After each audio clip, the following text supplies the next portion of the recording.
Hello everyone and welcome to this video. Now today I'm going to be doing an album review. Going to be taking a look at this record here, which is Change Everything by Amitri. So yes, I'll just be doing the usual thing in this video, giving a bit of background information about the album, then showing you my lovely vinyl copy of it here, and then looking at each of the album songs in detail. So this was Amitri's third studio album, released on the 1st of June in 1992. Their previous album, Waking Hours, had been quite a successful record for them, both in the UK and also in America as well. However, following the release of that album, basically the band went through a pretty major overhaul, with new players David Cummings on guitar and Brian McDermott on drums joining the band, as well as a guy Andy Alston joining on keyboard as well. So like they joined the core duo of Justin Curry on kind of bass and kind of the main kind of songwriting duties, and Ian Hanvey on guitar. So yeah, very much kind of like swapping out three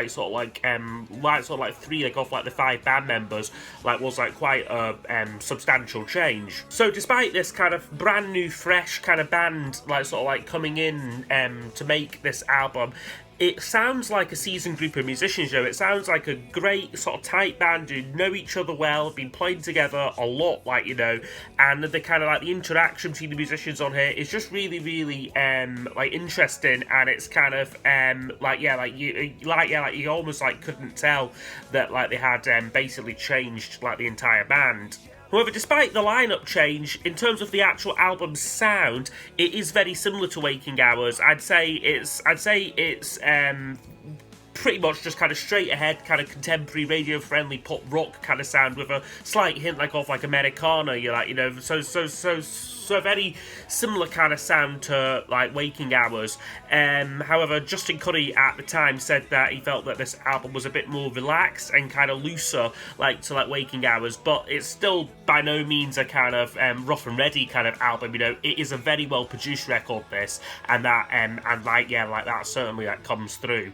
In terms of its commercial success, this album is arguably Amitri's high watermark. It reached number 2 on the UK charts and yielded 4 top 30 singles. Okay, so I'll now go over my vinyl copy over here. So I think I got this a couple of months ago, and it was very much on the off chance that I'd seen Rob Walker did a vinyl update video where he shows a recent reissue of this album and was singing its praises, and I thought, okay, I'll keep a lookout for that kind of thing. And then I think either the next day or even later that day, I was at my local market stall and yeah, just came across this in a box, and it's a lovely original pressing, so I could not pass this up.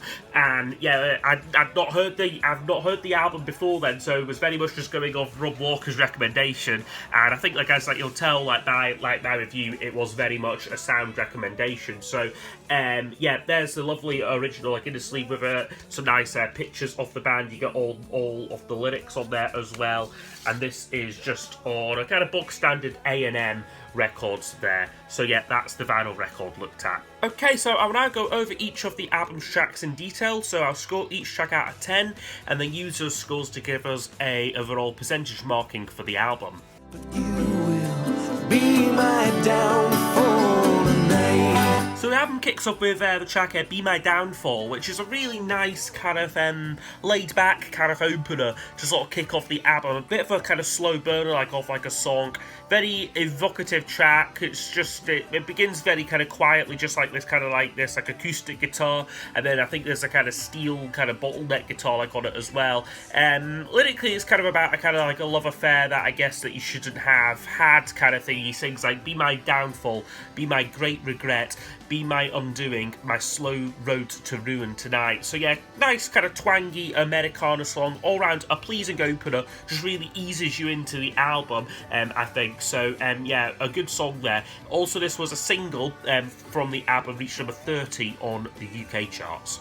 I wanna die, I wanna cry, I Okay, next track up on the album is Just Like a Man, which picks up the album a little bit. It's kind of swaggery rocker, this one here, with again some fantastic musicianship on it. There's some great slide guitar parts, particularly on the introduction, and then like the chorus gets a bit more funky. You get some great like electric piano work and an awesome vocal like from Justin Curry, particularly like I said, like on like the chorus like that. I wanna cry, I wanna die, I wanna tell you that I was wrong bit. It just sounds absolutely great. And yeah, there's some fantastic lyrics on this kind of about the ending like of a relationship. Some great lines such as, will I spend my night times drinking and you spend your days in bed, and I guess it's up to us to choose the methods by which we forget. It's a great lyric and a great song, and yeah, I will give it 10 out of 10. Really infectious track. Another single from the album, did again quite well this, reached number 25 on the chart, so really good track there, Just Like a Man. Is it who you always hoped you would become? Okay, next one up on the album, track 3 is When You Were Young. Which is a kind of quite a wistful kind of song, this one here, about the kind of growing up and the kind of I guess like the kind of like the dreams of kind of childhood sort of not becoming like a reality. Like he sings, like the disappointment of success hangs from your shoulders like a hand-me-down dress, and then this kind of great kind of chorus about kind of looking like in like the mirror and kind of do you recognize this is the person that you kind of were dreaming that like you would be. So it's quite a wistful song, quite a kind of like a moving lyric, and yeah, it's a real again a great showcase of Curry's really quite unique songwriting. So yeah, great song there. When You Were Young. We'll get a 10 out of 10. Another single from the album, and this one reached number 20 on the charts. And without her, it might as well be the Okay, next one up on the album is called Surface of the Moon. This one's a more kind of sort of like dramatic kind of song, this one here, kind of musically, like, at least, you know, it kind of builds up quite slowly, but then sort of like ebbs and flows kind of thing. I think it works really well, this track. Again, about the kind of mourning the end like of like a relationship, and how the kind of narrator like of like the song feels that he's like so lonely that he might as well be on the surface like of like the moon. And like once you get into this track, I mean, again, there's some great lyrics and great wordplay going on. He sings like, and the riverside where we first kissed has now been reduced to a phony old world market where only shoppers get seduced. So yeah, great wordplay, and it's just kind of like it's just kind of like by this point like on the album you're thinking, bloody hell, they're just pumping out the great songs. So yeah, Surface of the Moon, another 10 out of 10 track for me. I won't take the blame. The next one up is called I Won't Take the Blame. Now this one is a little bit more forgettable, this one here. I'm giving this an 8 out of 10 after kind of run of 4 great songs. Kind of has to come to like an end like that, kind of like that run of like 10s out of 10s. But no, it's a decent track. There's kind of quite sort of like brutally honest lyrics. This again kind of about the ending of relationships. So a lot of these songs do have a very kind of similar kind of lyrical viewpoint and perspective and kind of subject matter, like, I guess, but it's kind of like I mean, like the good quality songs, which kind of like you can kind of like overlook that like a little bit. So he sort of like sings in it like you tell me that I hold you back. You tell me that you're bored. So like a pair of clowns we stand around and fight. Why don't you get over it and walk right out of my life? Yeah, it's a good song, this. Just not a standout for me. The chorus is relatively catchy, but yeah, the verses musically are maybe a little bit forgettable. So yeah, that one will get an 8 out of 10 overall. That's the first rule of love. Okay, and then side 1 of the album closes with the First Rule of Love. So this one is a more kind of stripped back, like acoustic kind of number, very kind of Neil Young-y kind of Harvest sort of style, like off-like track. Again, lyrically, kind of about like a relationship, kind of taking us through kind of like the journey, basically the kind of life cycle, like off like a relationship, from the kind of like the excitement, like off like new love, to then this kind of devastating final verse where he sings like, you'll grow envious and bitter. Sure, she'll be inquiring and concerned, and you'll feel so close to her but never close enough to get past the first rule of love, and with the awkwardness of strangers you will finally give up. So yeah, it's a great track. Again, Corrie sings it really well and puts on a great vocal performance which really allows those lyrics to really shine through, it's a really good song there. So yeah, First Rule of Love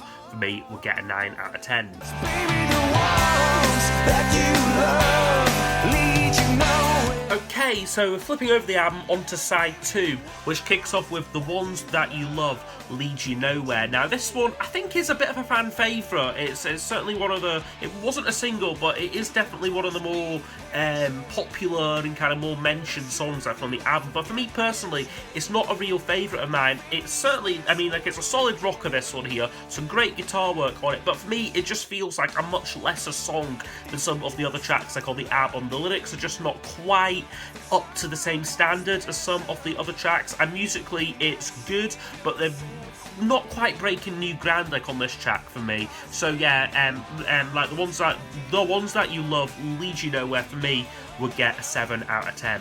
The last to know how you're feeling, the last to... But then we get probably the most well-known track on the album, and also probably my favourite as well, Always the Last to Know, which is an absolute Del Amitri classic, this one here. It begins with a great kind of solid guitar riff, and then this great production kind of, it's got this kind of piano, it all sounds very suspended and very open kind of sounding, and again, a great example of Justin Currie's really clever songwriting. Certainly the lyrics on this one, the way they kind of reveal the story, kind of the true extent of the story as they go on, is just genius, with the kind of listener having a lot of sympathy for the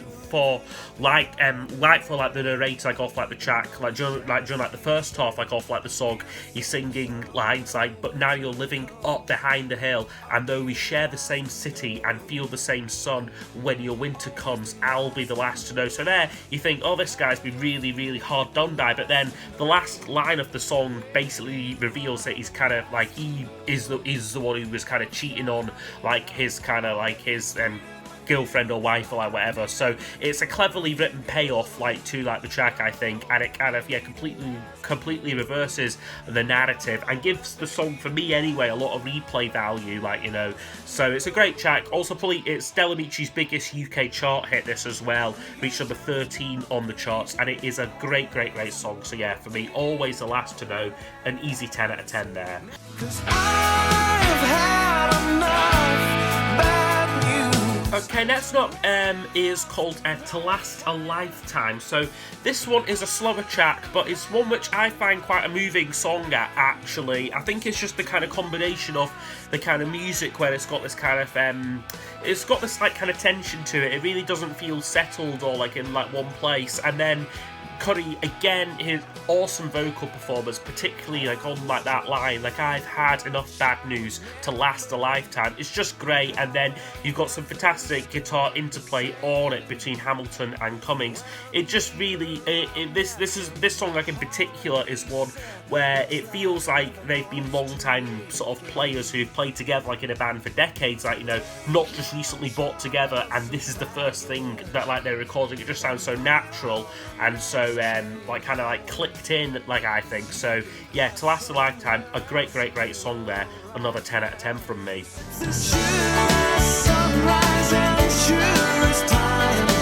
Okay, next one up is called As Soon As the Tide Comes In, and for me these last 3 songs are not quite a step down, but they're certainly maybe among 3 of my least favourites on the album. But this is on an album where you have got 4 or 5 other 10 out of 10 songs, so yeah, something has to be not quite as good as the kind of rest of the pack. But yeah, As Soon As Tide Comes In is a good song, more lighter of touch, kind of country influence track. It's got a solid chorus which breezes along nicely. Maybe lyrically and maybe musically it's not quite as super catchy as some of the other tracks, but lyrically is quite clever. However, Cuddy said it's about a kind of man watching the woman that he loves sort of marry someone else, and it's got some menacingly dark lyrics on it. He sings like, "You might feel better if you slapped her face or slipped some pills in his wine, but instead some voice in your head keeps saying you'll look back and laugh sometime." So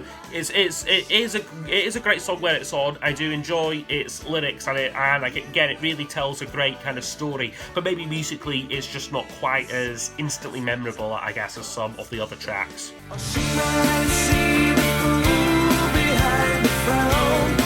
Okay, next up, Not a Much track is called Behind the Fool. So for me, this is maybe my least favourite on the album.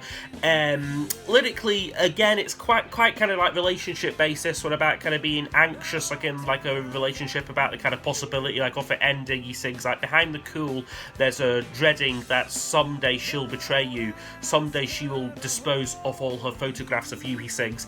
It's a good song, but it's a bit Del Amici by numbers, like I would say by this point. You know, again, they're not breaking new ground. It's a very cohesive sounding album, this, which is its strength, but also by this point, maybe its slight weak fall and weak point as well. But Behind the Fool, okay song, will get a 7 out of 10. But as day turns to night, there's this hopelessness to fight. And then we've reached the album closer here, which is called Sometimes I Just Have to Say Your Name, which is a good closer, I think. It's a more kind of optimistic track, this one here. Again, quite relationship based, but quite hopeful, you know, about a guy basically like looking forward to seeing like his kind of like girlfriend again. He sings like and with each tick of my alarm clock, I get crazy for the days to get to you, when I can hold you and kiss you and have you, instead of staring at some photo like a fool. So it's got a kind of hopeful tone to it, and I think it's a good track to end the album on. So yeah, Sometimes I Just Have to Say Your Name for me would get an 8 out of 10. Useless descent of the rain. Okay, so overall, this album would score 88%. So I think this is a great record here. It's a great combination of both kind of Justin Cuddy's fantastic songwriting, like, you know, great wordplay, great vocal performance from him as well, but also the kind of musicianship and the sound and the production of this album. Yes, it is a well-produced record, but it's far from sterile. Like, you know, it kind of it has a vibrancy, like, kind of freshness to it, as well as being quite radio friendly and sort of clean sounding, and that kind of sort of production combined with Cuddy's knack for like a hook makes many of these tracks absolutely like irresistible. It's also got a real sense of cohesiveness to it as well, both in terms of musical style and kind of like arrangements and kind of instruments and sounds used, but also the lyrical viewpoint and themes like of many of the album tracks give the album a real sense of cohesiveness, which is good. But as I said, maybe towards the latter half of the album does get maybe a little bit samey. But no, a great record here from Del Amici. I'm still far from an expert on them, so I've only got the first three albums up to this point, but I think this is by far the best of the ones that I've got, certainly my personal favourite. So yeah, if there's any perhaps suggestions for me to maybe like expand like my Del Amici collection further, like I would be interested to know which album to go to next. But yeah, hope you have enjoyed the review. If there's any sort of other requests perhaps for future album reviews, please do leave them down below in the comments, and I will see you all next time for the next video. Goodbye.